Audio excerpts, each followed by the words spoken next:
Activa scooter ഓടിച്ചു ഞാനേ, inverter വിറ്റു നടന്നു ഞാനേ, കാനായി കാനത്തിനോരത്താളേ, ദീപക് കാനായി എന്ന് പേര്. ഒരുപാട് പരസ്യങ്ങളൊക്കെ നമ്മൾ ദിവസവും കാണാറുണ്ട് അല്ലേ? എന്നാൽ സ്വന്തമായി പാട്ടുകൾ എഴുതി അതിന് ഈണം നൽകി അത് പാടിക്കൊണ്ട് പരസ്യം ചെയ്യുന്നവർ വളരെ വിരളമായിരിക്കും. അതുപോലെ ഒരാളുണ്ട് നമ്മുടെ നാട്ടിൽ, അത് നമ്മുടെ പയ്യന്നൂരിൽ തന്നെ. ദീപക് കാനായി എന്നാണ് പേര്. അദ്ദേഹം സ്വന്തമായി നിർമ്മിക്കുന്ന ഇൻവെർട്ടർ വിൽക്കുന്നത് അദ്ദേഹം സ്വന്തമായി പാടുന്ന പാട്ടുകൾ ഉപയോഗിച്ചുകൊണ്ടുള്ള പരസ്യത്തിലൂടെയാണ്. അദ്ദേഹത്തെ ഒന്ന് പരിചയപ്പെടാം. ഇതാണ് ഞാൻ പറഞ്ഞ ആ ഒരു വ്യക്തി, ദീപക് കാനായി എന്നാണ് പേര്. ചേട്ടാ, ഈ ഒരു കോൺസെപ്റ്റിലേക്ക് എത്തിച്ചേർന്നത് എങ്ങനെയാണ്? ഞാനൊരു നാടൻപാട്ട് കലാകാരനാണ്, നാടൻപാട്ട് എഴുതുന്ന ഒരാളാണ്. നാടൻപാട്ടുകൾ അതുപോലെ തന്നെ ഭക്തിഗാനങ്ങളൊക്കെ എഴുതി സംഗീതം നൽകി ഞാൻ തന്നെ പാടുന്ന ഒരാളാണ്. അപ്പോൾ പിന്നെ ആ ഒരു രീതിയിൽ നമ്മുടെ ബിസിനസ്സിലെ പാട്ട്, അതായത് ഞാൻ ചെയ്യുന്ന വർക്കിൻ്റെ പാട്ട് നമ്മൾ സ്വന്തമായി നിർമ്മിക്കുന്ന ഇൻവെർട്ടറാണ് പൂർണ്ണമായും. അപ്പോൾ അത് വലിയ മുതൽ മുടക്കിൽ നമുക്ക് പരസ്യം ചെയ്യാൻ വേണ്ടി പറ്റത്തില്ല. അപ്പോൾ ജനങ്ങൾ ഏറ്റെടുക്കുന്ന രീതിയിൽ പ്രാദേശിക സ്ഥലനാമങ്ങളും നമുക്ക് പറയാനുള്ള കാര്യങ്ങളും, ഇപ്പോൾ പവർ കട്ട് വരുമ്പോൾ ആ ഒരു കാര്യം വെച്ചുകൊണ്ടും പ്രാദേശിക സ്ഥലനാമങ്ങൾ, ഇപ്പം മന്നൂർ, കണ്ടക്കോരമുക്ക്, മുങ്ങമ്പാലം, കാനായിക്കാനം ജനമനസ്സുകളിൽ എന്നുള്ള നമ്മൾ പ്രാദേശികമായി നിർമ്മിക്കുന്ന ഇൻവെർട്ടറാണല്ലോ. അപ്പോൾ കൂടുതൽ ഈ ഭാഗങ്ങളിലാണ് നമുക്ക് സെയിൽ കിട്ടുന്നത്. ഒരു കാര്യം ഞാൻ പറയാൻ വിട്ടുപോയതാണ്, ഇദ്ദേഹത്തിൻ്റെ പാട്ടുകൾ മുഴുവൻ ഇദ്ദേഹത്തിൻ്റെ പേര്, നാടിൻ്റെ പേര്, അങ്ങനെ നാട്ടിൽ നടക്കുന്ന സംഭവങ്ങളാണ് അല്ലേ? അങ്ങനെയുള്ള പാട്ടുകൾ. ഞാൻ എൻ്റെ നാട് ഞാൻ പറഞ്ഞല്ലോ കാനായിയാണ്, കാനായിക്കാനത്തിൻ്റെ അടുത്താണ്. അപ്പോൾ ഞാൻ കാനായിക്കാനത്തിൻ്റെ പാട്ട് ഞാൻ മുന്നേ എഴുതി പാടിയിട്ടുണ്ടായിരുന്നു, പക്ഷെ അന്ന് ജനങ്ങളിലേക്ക് എത്തിയിട്ടില്ല ആ പാട്ട്.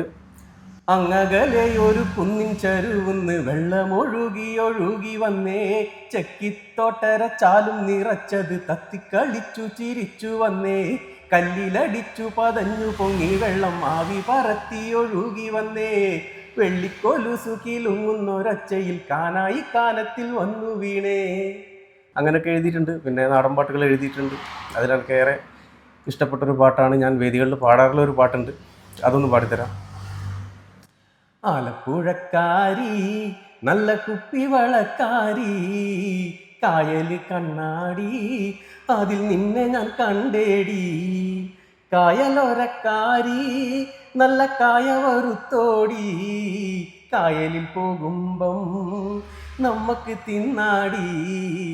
ആലപ്പുഴക്കാരി നല്ല കുപ്പിവളക്കാരി, കായൽ കണ്ണാടി അതിൽ നിന്നെ ഞാൻ കണ്ടേടി.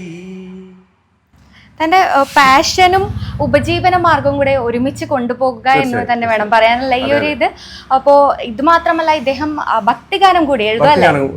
ഒരുപാട് ഭക്തിഗാനങ്ങൾ. ഞാൻ നിലവിൽ മഴവിൽ ഫോക്ക് ബാൻഡ് എന്ന് പറയുന്ന നാടൻപാട്ട് സംഘത്തിൻ്റെ ഒരു പാട്ടുകാരനാണ്, അതിലെ കോർഡിനേറ്ററാണ്. ഞങ്ങളുടെ പ്രിയങ്കരനായ ശ്രീ സനേഷ് വേരിക്കരയാണ് അത് നയിക്കുന്നത്. പിന്നെ നമ്മുടെ കടന്നപ്പള്ളിയുള്ള മനോജേട്ടനാണ് എൻ്റെ മാനേജർ. അപ്പോൾ അവരൊക്കെ എന്നെ ചേർത്ത് പിടിക്കുന്ന ആൾക്കാരാണ്, അതുകൊണ്ട് അവരുടെ പേര് പറയാതെ പോകാൻ വേണ്ടി കഴിയില്ല. ഒന്നുമല്ല, തന്നെ വേദികൾ തന്ന ആളാണ് സനേഷ് മാഷ്. എന്തായാലും ഒരു നല്ലൊരു വിജയം തന്നെ ഈ ഒരു പാട്ടുകളിലൂടെ ഇങ്ങനെ കൊണ്ടുപോകുന്നതിലൂടെയൊക്കെ മുന്നോട്ട് വരുന്നുണ്ട് അല്ലേ? പ്രധാനമായും സോഷ്യൽ മീഡിയ ആണ് ഇപ്പോൾ എല്ലാവരും ഉപയോഗിക്കുന്ന ഒരു പ്ലാറ്റ്ഫോം.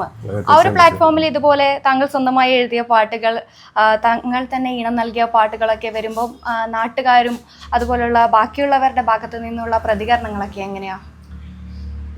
നാട്ടുകാരാണെന്ന് തന്നെ സത്യം പറഞ്ഞാൽ പുറത്തേക്ക് കൊണ്ടുവന്നത് കാനായിക്കാനം ഫ്രണ്ട്സ് ക്ലബിൻ്റെ ഓണാഘോഷ പരിപാടികളിലൂടെയാണ് ഞാൻ സത്യം പറഞ്ഞാൽ നാടൻപാട്ട് രംഗത്തേക്ക് കടന്നത്. നാട്ടുകാരെ നല്ല പ്രോത്സാഹനം, അതുപോലെ കാനായി, അയ്യപ്പ വചനോടം എല്ലാവരും എന്നെ ചേർത്ത് പിടിക്കുന്ന ആളുകളാണെന്ന് എൻ്റെ കണ്ണു നിറഞ്ഞു. ചേട്ടൻ അത്രയും ഇമോഷണലായിട്ട് തന്നെയാണ് പറയുന്നത്. അദ്ദേഹത്തിൻ്റെ ഉപജീവന മാർഗത്തിനോടൊപ്പം തന്നെ അദ്ദേഹത്തിൻ്റെ പാഷനും മുന്നോട്ട് കൊണ്ടുപോകുന്നുണ്ട്. അദ്ദേഹത്തിന് ഒരു ദൈവികമായ ഒരു കഴിവ് തന്നെയാണ് ഈ ഒരു പാട്ട് പാടാനുള്ള കഴിവ്, അതും സ്വന്തമായി എഴുതാനുള്ള കഴിവ് എന്നൊക്കെ പറയുമ്പോൾ അതൊക്കെ ഒരു ദൈവികമായിട്ടുള്ള ഒരു കഴിവ് തന്നെയാണ്. അദ്ദേഹം അത് ഏറ്റവും നല്ല രീതിയിൽ തന്നെ മുന്നോട്ട് കൊണ്ടുപോകുന്നുണ്ട് എന്ന് വേണം പറയാൻ.